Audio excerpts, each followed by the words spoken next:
काल मला पिहूने एक्सरसाइज करायला दिली नाही म्हणून मी आज अर्धा तास जवळपास लवकर उठले. सो हे महाराज आजही लवकर उठले आणि चल ना मम्मा आपण एक्सरसाइज करू वगैरे जे आहे चालू झालं.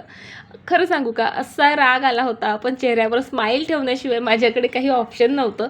इवन माझं ड्रिंकही आज पिहूने तयार करून दिलं आणि सकाळी त्याची अशी बडबड खरं तर क्यूटही वाटते आणि कधी कधी इरिटेटही होते, पण ऐकण्याशिवाय पर्याय नसतो.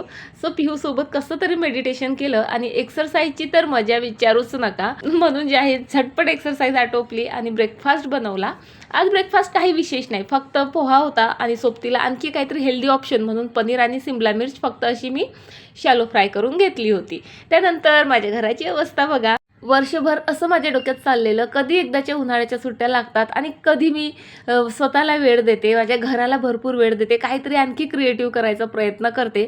पण सुट्ट्या लागल्या की काही नाही, ब्रेकफास्ट बनवा, जेवण बनवा, खा, भांडी घासा, यातच कुठे वेळ निघून जातो ते कळत नाही. त्यात मुलांचं असतं मम्मा आमच्यासोबत खेळ वगैरे वगैरे.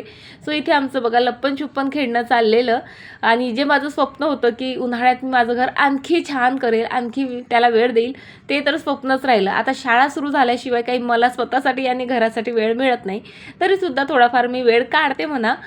इथे जे आहे माझं आईस फेशियल करणं चाललेलं, कारण दिवसभर नुसती कामं, धावपळ, मुलांसोबत खेळणं खरंच प्रचंड थकवा आला होता. या आईस फेशियलने थकवाही जातो आणि जे आपल्या स्किनवर पोर्स असतात ना, ओपन पोर्स, तेही मिनिमाइज होतात आणि हो ब्लॅक हेड व्हाईट हेडचे प्रॉब्लेमही कमी होतात बरं का. नक्की ट्राय करा. आणि बघा दिवसभर पिहू आरूसोबत खेळत असूनही सायंकाळी पुन्हा पिहू जो आहे मला खेळायला घेऊन आला. खेळता खेळता सायंकाळ झाली आणि नंतर लक्षात आलं अरे आपल्याला टिफिन बनवायचं आहे. मग वर आली आणि धावपळीत अशी सिंपल सी आहे सिमला मिरची भाजी बनवते. चला आता बाय.